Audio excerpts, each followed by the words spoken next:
o valve clearance.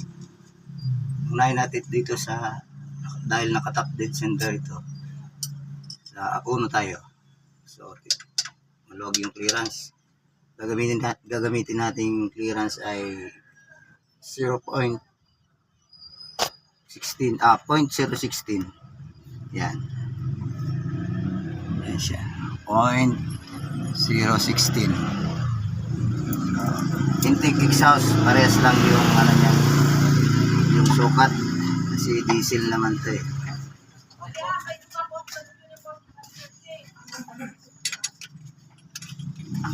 Luluwagan natin tong adjuster nut.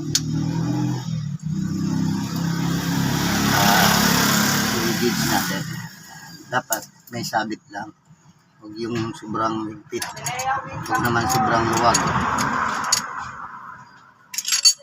Check. Okay. Sabi.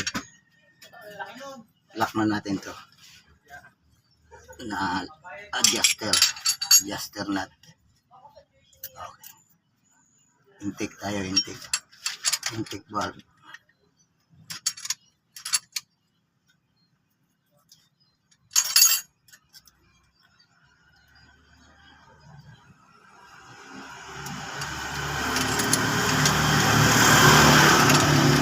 Firing order nito is 1342. So susunod nito ay 3 dito.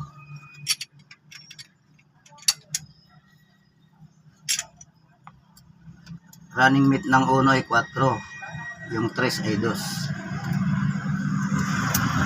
So tapos na tayo dito sa number 1. Next, number 3 tayo.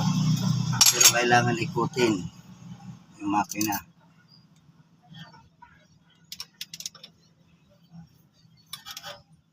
Para ma-tune up yung number 3. Yan. Pag angat nitong exhaust, saka tayo mag-tune up niyang number 3 na yan.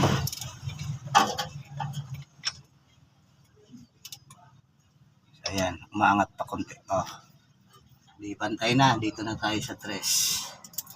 1342. Yan, maluwag.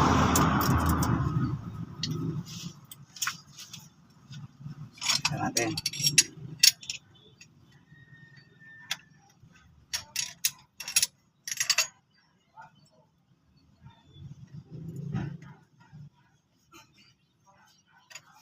Okay. Lock. Check ulit.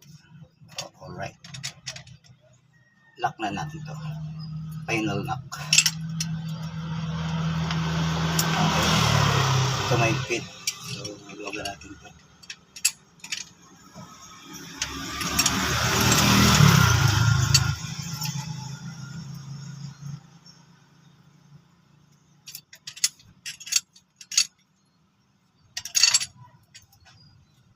Sobrang higpit naman. Maluwagan natin ito. Maluwag naman.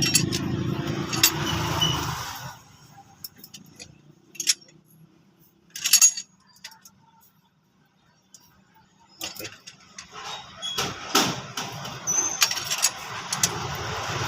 Okay, next 4. So iikot na naman tayo ng makina. Dito naman tayo titingin sa number 1.